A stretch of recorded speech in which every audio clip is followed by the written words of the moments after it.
offers a chilling glimpse into one of the darkest chapters of the Indonesian occupation of East Timor, where the innocent became victims of a ruthless cycle of control, defiance, and reprisal. Podcast segment, The Valley of Widows, Kraras Massacre. When the dust settled on the mountains of Bikek in East Timor, it left behind a haunting silence that would forever mark this place as the Valley of Widows.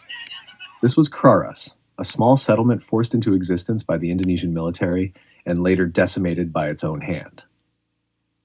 The story begins with the people of Bibileo, a resilient community living beyond the reach of Indonesian control until the late 1970s.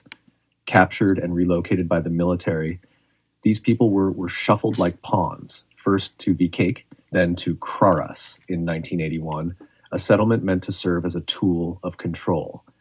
The Indonesian army didn't act alone. Timorese civilian units, the Hansip and Rati, were drawn into this deadly machine. Hansip members were armed and paid, while the Rati served without weapons or wages, their loyalty exploited. But cracks began to form. Resentment brewed, especially when some Rati members, stripped of their status, defected to the pro-independence Falintil. Tensions boiled over on the 8th of August 1983, when Falintil and ex-Ratati members attacked the Indonesian military post in Kraras, killing 14 soldiers. What followed was not just a military response, it was a campaign of annihilation. On the 7th of September, the Indonesian army arrived in Kraras, setting fire to homes and killing those who remained.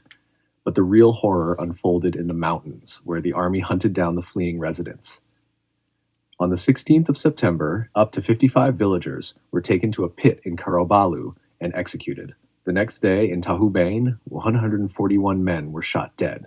The massacre claimed the lives of over 200 civilians, the majority men, leaving behind widows and orphans who would carry the scars of this tragedy for generations.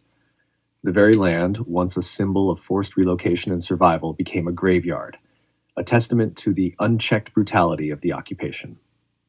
This is the untold side of history.